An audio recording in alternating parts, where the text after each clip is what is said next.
Hope for a generation, just beyond my reach, not beyond my sight. Hope for a generation.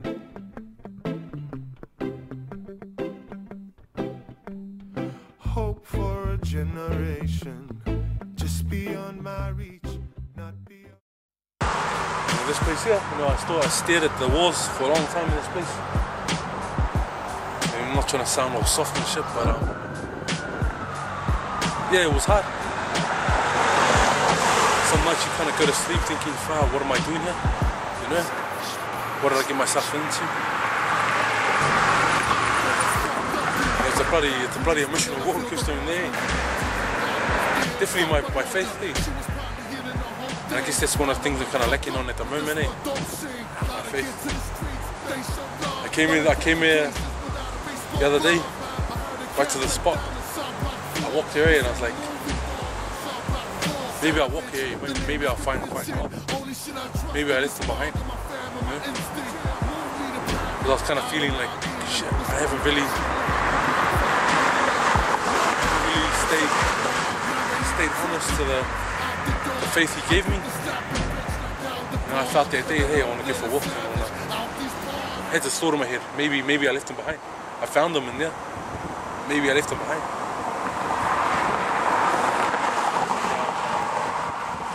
He's not there. He was always around. I never left him behind. I just failed to look to my left. He's always there. He's always walking beside us. And that's what I failed to do. That's what I've been failing to do. Just take a look to my left and find him. He's not in the cell. He's not over here.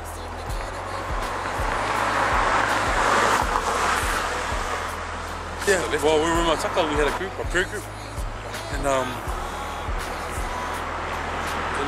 some of the boys weren't believers, some of them weren't believers, and but I think they just liked the camaraderie of everyone in our group, being able to stick together in a group with other people and just be with them, rather than having to like prove anything. Because in our group, we're all Catholics, Christians, whatever, different denominations, but we all believe in God and Jesus Christ. We had a few others that weren't followers, or said they weren't, but they were. They just like being amongst us.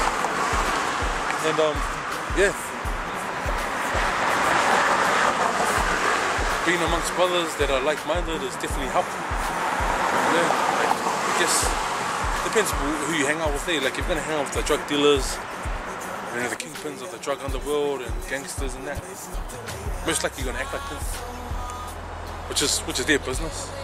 But if you choose to hang around with some guys who are just willing to make changes in their lives and not become a gangster, a criminal, or not become a repeat offender, then there's hope there. There's definitely, I guess that's it. Hanging around with brothers who have hope, because without hope, man, you ain't got no chance. If you ain't got nothing, man,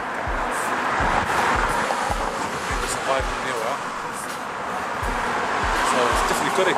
Definitely good hanging around with brothers that have hope that everything's gonna be okay. And when you hang around brothers who have faith and hope that it's gonna be okay, then you feed off that, eh? You feed off that, eh?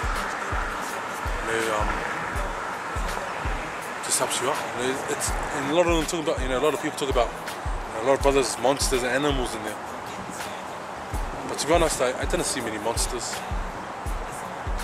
I probably saw a lot of animal behavior and monster-like behavior. I didn't meet any monsters or animals. They're alright, they're alright. But I guess people wouldn't know that, eh? I guess like if you have a dude who's just home invaded a young couple and beating them up. When you read that in the paper, to everyone else, he's an animal. But when you listen to a story, sometimes you think, fuck. You're in a position in your life where you had to do what you had to do to survive. And to some degree, you kind of understand that maybe there was a course of action he needed to do to survive. Sometimes I think for us Islanders and Maoris too, we've all had the same upbringing. A lot of us come from disadvantaged backgrounds. A lot of us come from a lot of us come from some hardship, eh? And that's why a lot of us end up here. You know, a lot of our reaction to the way we're brought up, you know, results in us getting locked up. You know, for example, for me, like, you know, having a violent dad, you know, I'm lucky. A lot of brothers in there had violent dads and mums. They had no parents. You know? And to hear the stories about how they were brought up, to see them end up in here, then you start to think, you know, shit, that was the only option to end up in prison, to end up in trouble. You know, you can understand it. But I guess that's a measure of us as a community. A measure of us, of our parenting skills. You know? It all starts in the home, man. The home stuffed up. You're going to put up in a stuffed up place. Outside of, though, you know, it's like, you know, like Nani the prison. The good things that happen inside become that much more evident because it's surrounded by so much darkness. Like good things happen, it's just 10 times as bright because, you know, you're surrounded by so much darkness and disappointment and hatred, anger. You know, those good things that happen to people inside, you know, they become that much more noticeable. My mum brought us up primarily. It's tough, eh? Seeing your mum getting beaten up as a young fella. You know, here's the lady you love, you know, being violently assaulted. You know, I remember those days where my mum used to get beaten up and then we used to walk to our grandma's. We used to walk to our grandma's house in Gleneden, and that's a bit of a walk for young fellas that stay in Avondale. You know, walking with our plastic Free Guys bags with our clothes in it along the road. And it's funny because I listened to my mum tell me stories about when she first met my dad. You know, he was just as violent when I was growing up than when she first met him. So I definitely credit to my mum for coming through that drama pretty strong, eh? You know, she used to get some vicious beatings, everything, eh? So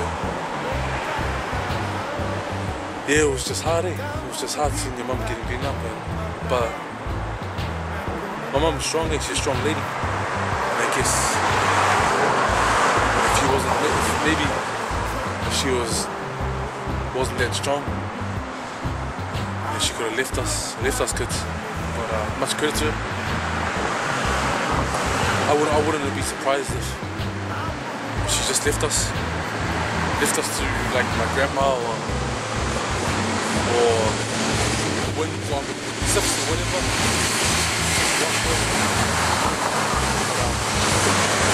She was definitely a strong woman, and violence she undertook just made her stronger. And I have a lot of respect for my mum, you know, because she did do a lot for us, still does a lot for us now, me and my brothers. And I guess, you know, just the person she is, eh? How was it for her visiting you? What was it like? Yeah, well, my mum, that's another thing, eh? She stayed fat, eh? She stayed fat just visiting me and my brother, and up wherever we went. Shit. Nafa, Perry, Naniran, Rangipo, Wimataka.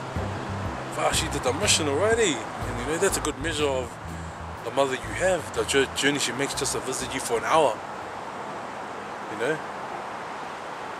And I can say that, you know, she's an exceptional woman because I see a lot of brothers on the side who families don't do the same.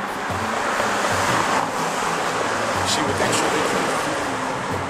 Yeah, she's a good lady, that lady. And, you know, she's definitely brought us out well. Hopefully she did it. I hope and pray we can give back to her. I talked to my mum last week about Salvation Army and how I wanted to get more involved in the Salvation Army. And she tells me about the story how the Salvation Army helped her out when she's in Wellington. She went to Wellington with John when he was little. They were in Wellington. John was born in Wellington. And, out of my dad to set up his house. And then, yeah, the Salvation Army put her into her home. The Salvation Army gave her furniture, clothes and stuff.